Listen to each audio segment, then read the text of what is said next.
dans notre société aujourd'hui. Si tu veux être un grand homme dans notre église aujourd'hui, sois patient, frère. Sois patiente, ma soeur, et tu verras la gloire de Dieu.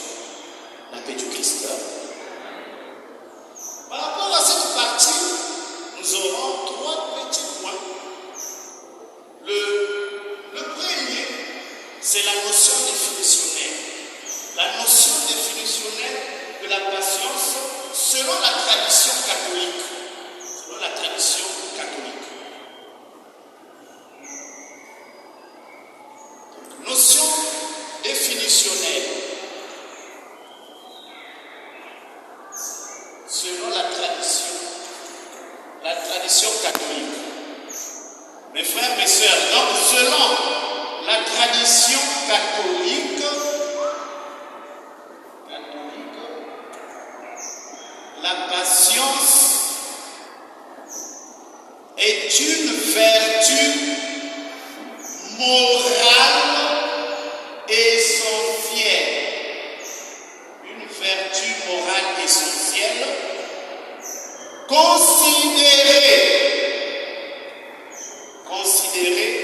comme le premier fruit de la charité. Comme le premier fruit de la charité ou de l'amour. Selon la tradition catholique, on peut prendre comme définition: la patience est une vertu morale essentielle, considérée comme le premier fruit de la charité, le premier fruit de l'amour. Toujours la tradition catholique insiste encore sur le postulat selon lequel la patience est une vitamine spirituelle pour le chrétien. Une vitamine spirituelle pour le chrétien. C'est une vitamine pour toi chrétien, mon frère. C'est une vitamine pour toi chrétienne, ma sœur. La patience. Alors, bien-aimé de Dieu,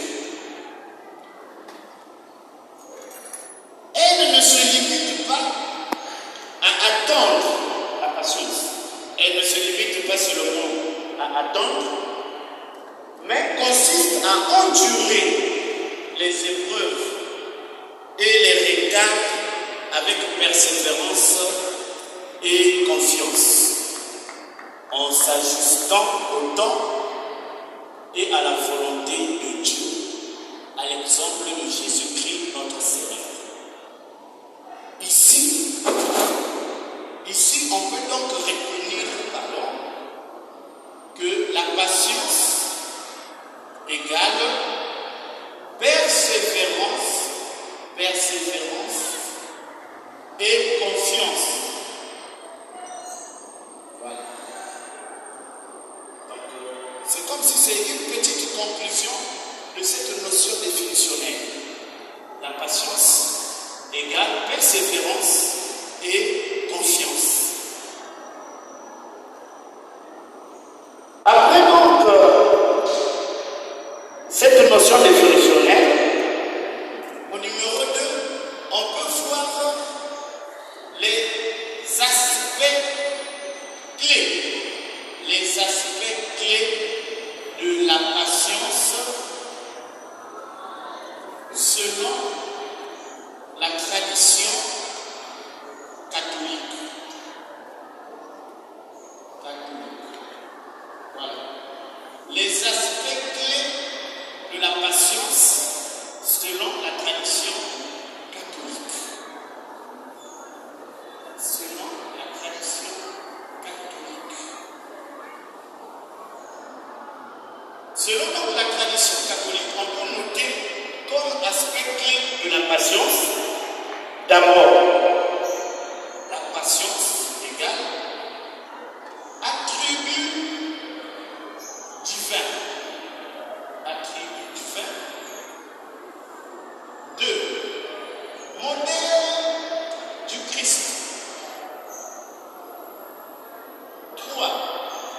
Vertu de la charité.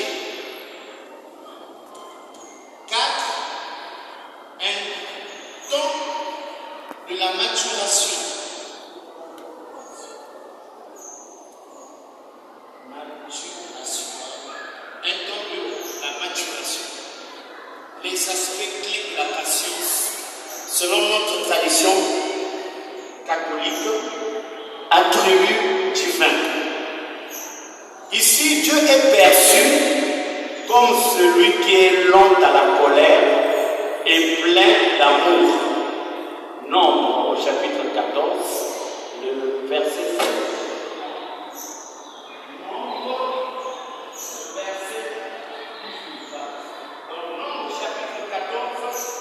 Nombre chapitre 14, le verset 18. Dieu est perçu ici comme celui qui est lent à la colère et plein d'amour. Il est patient avec l'humanité, avec ses péchés. Comme modèle du Christ, Jésus-Christ notre Seigneur incarne la passion, incarne la patience. Jésus-Christ notre Seigneur incarne la patience, car de l'incarnation jusqu'à sa passion, refusant la vengeance et pardonnant notamment sur la croix.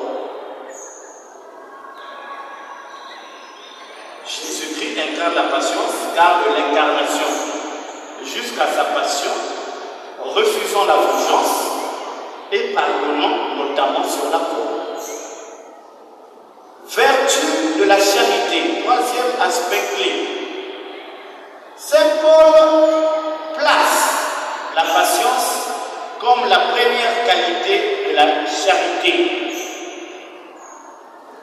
Comme la première qualité de la charité. 1 Corinthiens chapitre 13. Donc Saint Paul place la patience comme la première qualité de la charité. Cette patience permet de reprendre le mal par le bien, de ne pas céder à la colère et de persévérer. Elle permet de reprendre le mal par le bien, de ne pas céder à la colère et de persévérer. La patience, dernier aspect clé, temps de la maturation. Elle est un temps de maturation permettant de penser les blessures, d'apprendre la sagesse et de discerner les signes de Dieu. Elle est un temps de maturation permettant de penser les blessures, d'apprendre la sagesse et de discerner les signes de Dieu. Troisième partie, les applications au quotidien de la passion.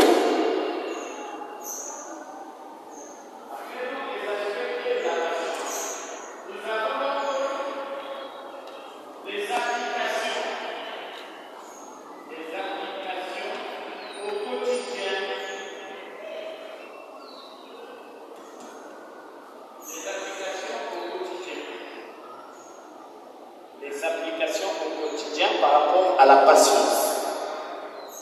Première application, la patience vers Dieu. La patience vers Dieu. La patience vers Dieu, c'est faire confiance en sa volonté. C'est aussi faire confiance au calendrier de Dieu. Dieu a un calendrier. Faire confiance en sa volonté, faire confiance en son calendrier. Patience vers Dieu, on attend. Deuxième application, la patience envers soi-même. La patience envers soi-même. C'est accepter ses propres erreurs, c'est accepter ses propres limites dans le cheminement spirituel. Patienter envers soi-même, c'est accepter ses propres erreurs, c'est accepter ses propres limites dans le cheminement spirituel. Dernière application, la patience envers les autres. La patience envers les autres. Ici, c'est cultiver la tolérance, la compréhension et le pardon, notamment en famille. La patience envers les autres, cultiver la tolérance, cultiver la compréhension, cultiver le pardon en famille. J'ouvre seulement une parenthèse par rapport à cultiver la tolérance. L'autre parle en sa langue maternelle. Sois tolérant. Écoute-le. Au lieu de toujours bouder. C'est aussi une façon d'être patient envers les autres, mon ami. Donc c'est la première partie. Pourquoi Dieu nous demande d'attendre avec la notion définitionnelle, avec les aspects clés de la patience, avec les applications au quotidien. La deuxième partie, on a fini donc la première partie. Dernière partie, c'est la deuxième alors. La deuxième partie, la passe que nous enseigne la l'Église du grand 2, que nous enseigne la Bible au sujet de la patience.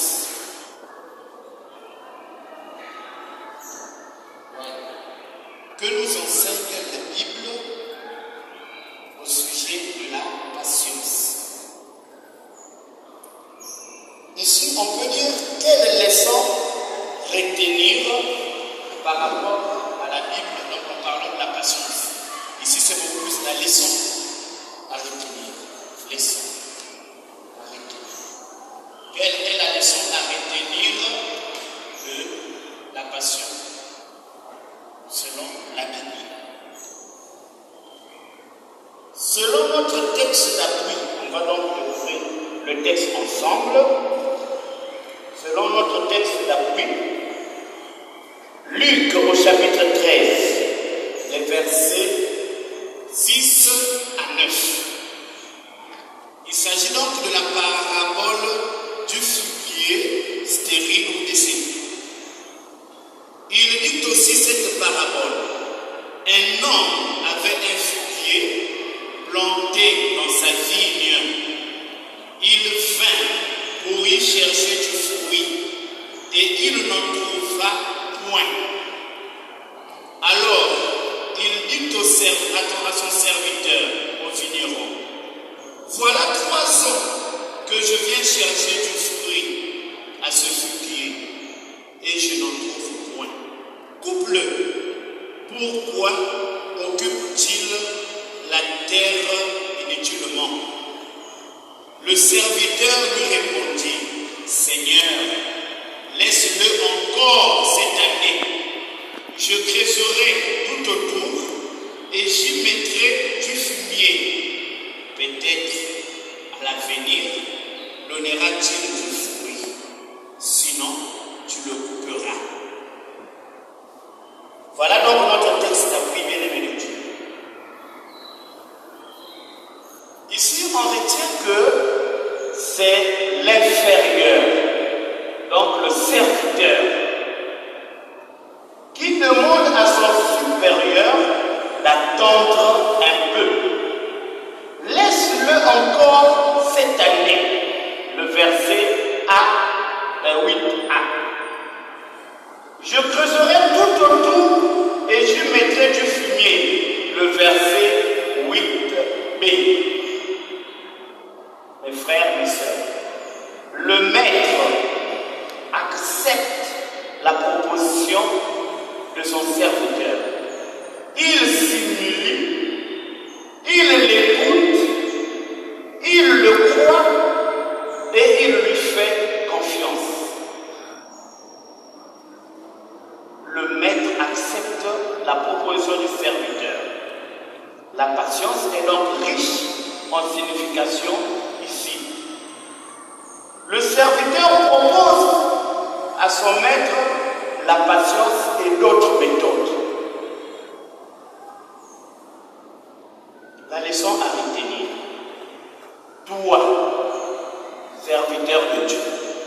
servante du Seigneur, enfant de Dieu, tu es toujours gonflé, toujours vantard, parce que c'est toi le supérieur, parce que c'est toi le chef, parce que c'est toi le responsable. Retiens que toute notre vie est un apprentissage. On apprend du jour au lendemain. On peut apprendre de la part d'un enfant. On peut apprendre de la part d'un inférieur. Et une bonne leçon d'ailleurs. Car on n'a pas les mêmes charismes. On n'a pas les mêmes dons. Dieu ne donne pas tout. Il peut passer par ton inférieur pour t'inspirer. Il peut passer par un enfant pour t'inspirer, toi qui es responsable, toi qui es chef. Avec les laïcs dans nos communautés, dans nos paroisses, c'est pas parce que je suis prêtre, donc je suis plus qu'eux. Il y a des laïcs qui font plus que nous, qui gèrent plus que nous, qui exhortent même le peuple de Dieu, excusez-moi, plus que nous. Venez au renouveau charismatique, vous allez découvrir les charismes des dons des autres. Mes frères et sœurs, rectifions notre tir. Quand nous manquons de respect aux laïcs, rectifions notre tir. Parfois, ils ont étudié plus que nous. Parfois, ils savent, ils connaissent plus que nous. Donc, ce texte-là nous rappelle à l'ordre. Toute notre vie doit être un apprentissage. On peut apprendre auprès de Dieu. Pour cette partie, il y a une petite conclusion. La patience nous enseigne que notre relation avec autrui doit être une relation de complémentarité. Voilà, ici on peut donc retenir notre relation avec autrui doit être une relation de complémentarité. Voilà. Notre relation avec autrui doit être une relation de complémentarité. On se complète, bien aimé. On se complète. Dans l'Ancien Testament, puisque nous sommes dans la Bible, dans l'Ancien Testament, on peut prendre 3 exemples. Donc, quelques extraits rapidement. Beaucoup des histoires bibliques illustrent bien l'idée que l'impatience paye mal, que la patience paye bien. On peut prendre 1 Samuel 13, 8 à 14.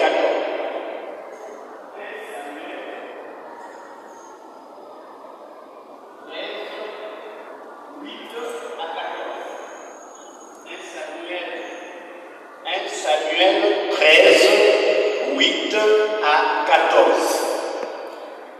Il s'agit de Saoul, premier roi d'Israël. Il a désobéi à Dieu parce qu'il n'était pas patient. Et la conséquence, il avait perdu sa royauté. Si Saoul était patient et il avait obéi au Seigneur notre Dieu, il allait rester là comme un roi. Pas jusqu'aujourd'hui, mais quand même cette période. Donc le fait d'être impatient, il a désobéi à Dieu. Et voilà, Saoul qui a perdu sa royauté, il n'était plus roi. Deuxième exemple dans l'Ancien Testament, Genèse chapitre 16.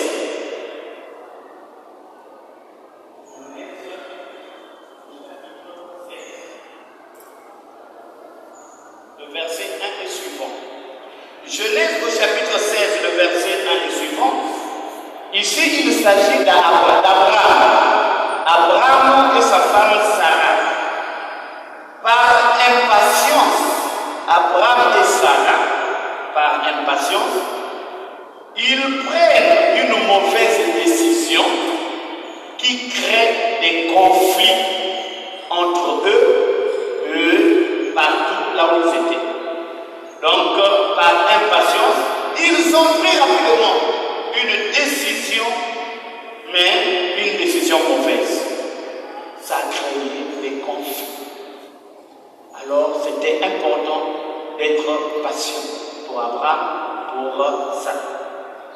Un troisième exemple de l'Ancien Testament, 1 Samuel. 1 Samuel 1, les versets 1 à 9. 1 Samuel 1, les versets 1 à 9. Il s'agit de Anne, une femme. Anne, très patiente, avec cette va-et-vient dans le temple, dans le sanctuaire de Dieu, attendant la bonté du Seigneur. Sa patience avait payé. Elle était récompensée par le Seigneur. L'enfant Samuel était donc le fruit de sa patience. Elle attendait la bonté du Seigneur. Elle a multiplié les va-et-vient dans le temple, dans le sanctuaire, en demandant au Seigneur quelque chose. Et ça a pu. Et elle était à l'aise. Notre sœur Anne. Un exemple à ne pas oublier. Dans le Nouveau Testament, j'ai pris un exemple très simple.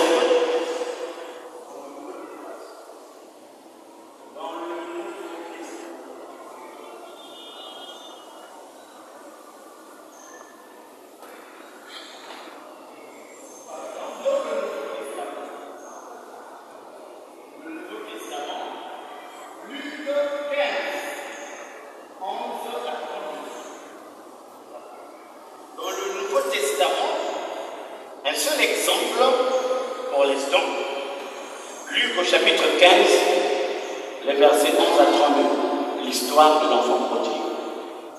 Le fils prodigue, par impatience, demande sa part d'héritage.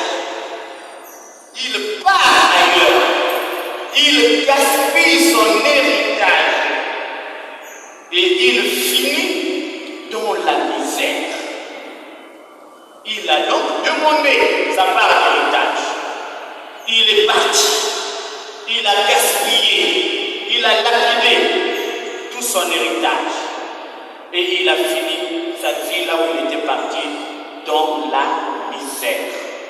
Si tu n'es pas patient, tu deviendras un homme de misère à temps et à contre-temps. Bien-aimé de Dieu, la paix du Christ. Amen. Les amis, la paix du Christ. Amen. Voilà donc les deux parties. Nous allons donc boucler notre développement avec une série de témoignages.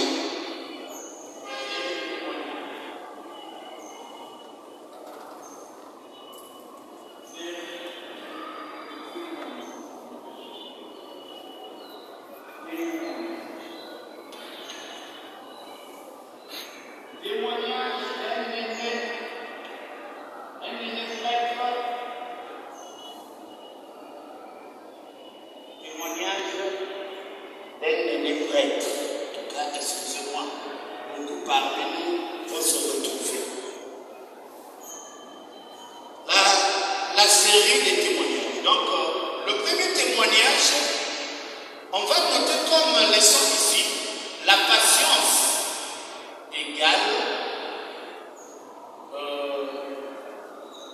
savoir attendre. Savoir attendre, être prudent. Voilà.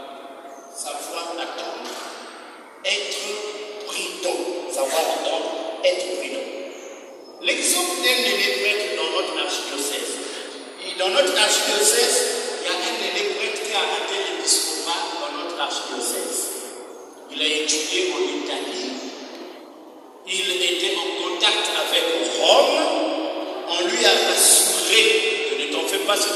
candidat.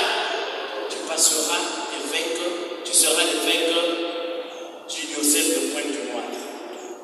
Mais puisque l'aîné était impatient, l'aîné était imprudent, il avait donc convoqué dans l'une de nos paroisses de Pointe-Noire ces soins du village, ces soins de la paroisse d'origine, pour leur donner son projet de société. Ils ne savaient pas que dans la salle, il y avait un intrus qui avait tout noté, qui avait tout enregistré et qui a commencé à continuer cela jusqu'à la 9e jour. L'aîné était surpris à la dernière minute, il n'était plus évêque. Je me rappelle dans la salle, dans la chapelle à l'évêché, quand l'abbé Alain Lwema-Makosolo, vicaire général à l'époque, a pris la parole pour publier ce que Rome nous avait envoyé comme courrier au sujet de notre nouvel évêque, comme Monseigneur Miguel était administrateur apostolique.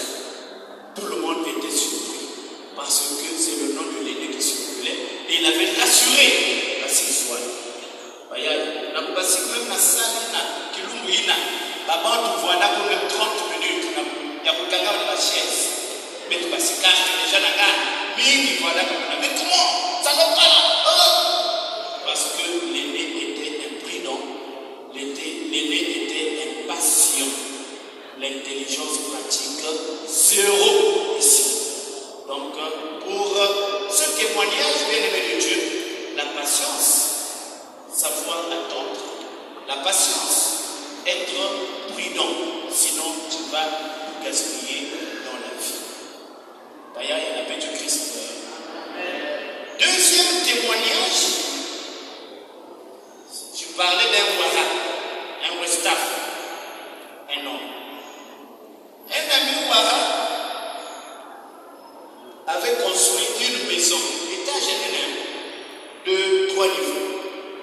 Et on lui a posé la question, comment as-tu fait? Toi qui venais d'arriver ici au Congo, est-ce que tu as eu quelque chose du pays où les amis t'ont donné quelque chose? Il dit non. Mon secret est le suivant. Mon secret, c'est la patience. Et quelle patience? La patience égale supporter, savoir supporter, voilà. Donc pour le Ouara, patience égale savoir supporter. Savoir supporter. Qu'est-ce qu'il a fait? Il a pris l'engagement de prendre 500 francs, pas 1000 francs, 500 francs, de mettre 500 francs dans la caisse. Par semaine, 500. Par semaine, 500. Par semaine, 500. Et il est arrivé à un moment, sa femme est tombée malade. Il nous a dit, ma femme est tombée malade, je n'avais rien, mais j'avais la caisse à la maison. J'ai dit non. La patience égale supporter. Pour bien construire, tu dois supporter. Il a couru vers un frère là-bas pour trouver quelque chose afin de soigner madame qui était malade. Et 500 par semaine, voilà, le gars a eu ce qu'il fallait pour construire sa maison. Il a eu donc une belle maison, mais vraiment une grande maison, bien aimée de Dieu. Donc la patience est un Ouara, savoir supporter, bien aimé de Dieu. 3 séries, toujours témoignage. Témoignage numéro 3, cette fois-ci c'est une dame Westaf. Numéro 3. Patience égale savoir s'effacer dans la vie. Savoir s'effacer. Cette dame avait peur des hommes, parce que ce sont les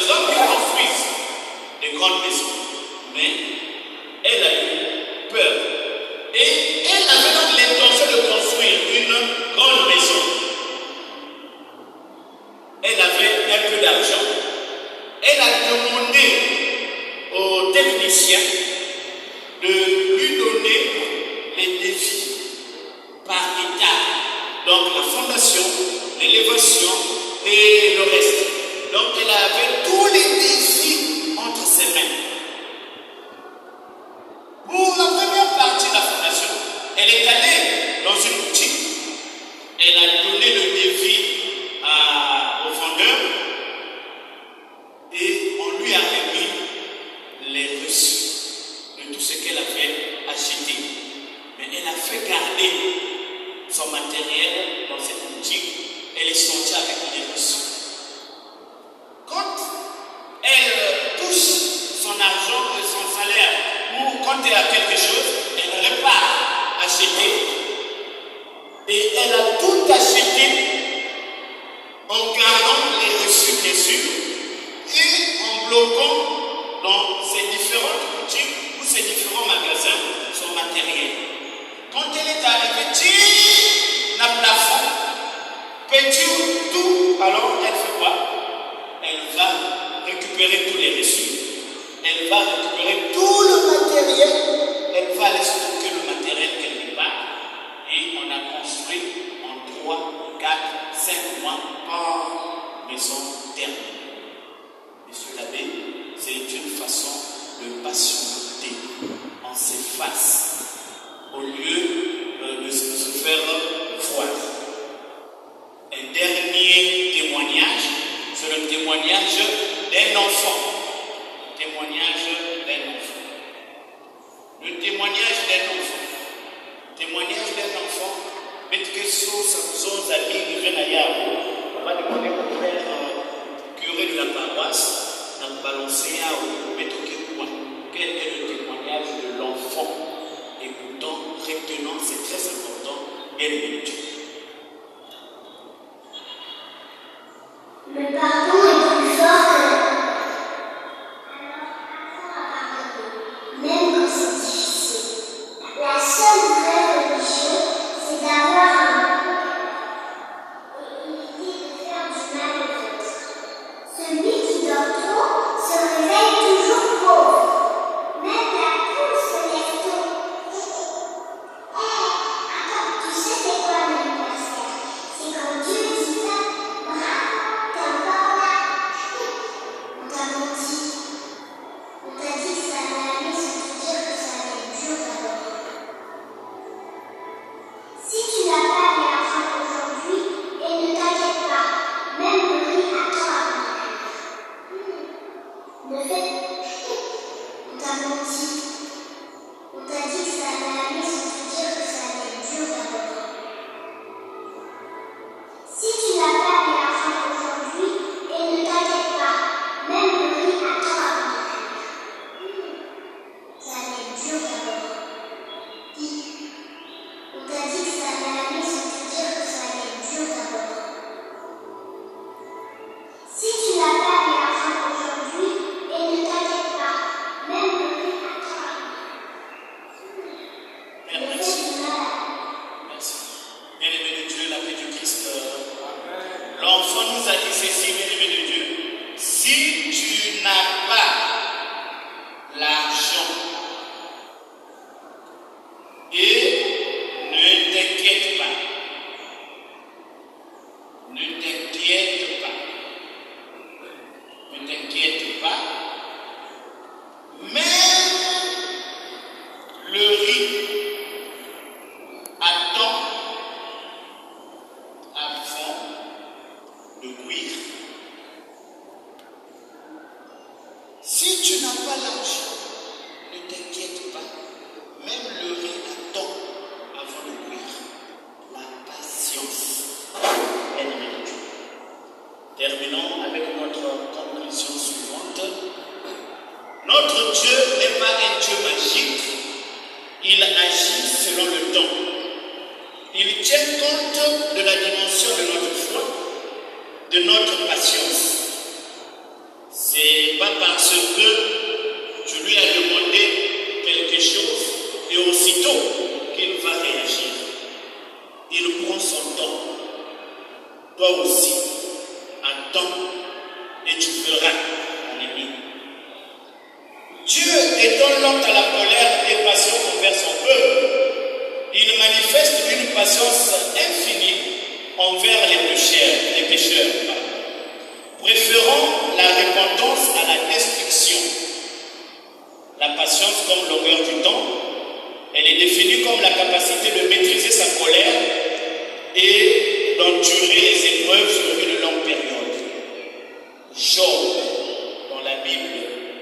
est l'exemple par excellence de la patience, persévérant dans la foi et la confiance malgré les souffrances extrêmes.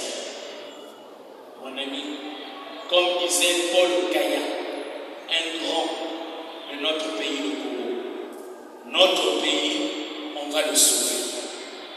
Notre archidiocèse, on va le rebâtir.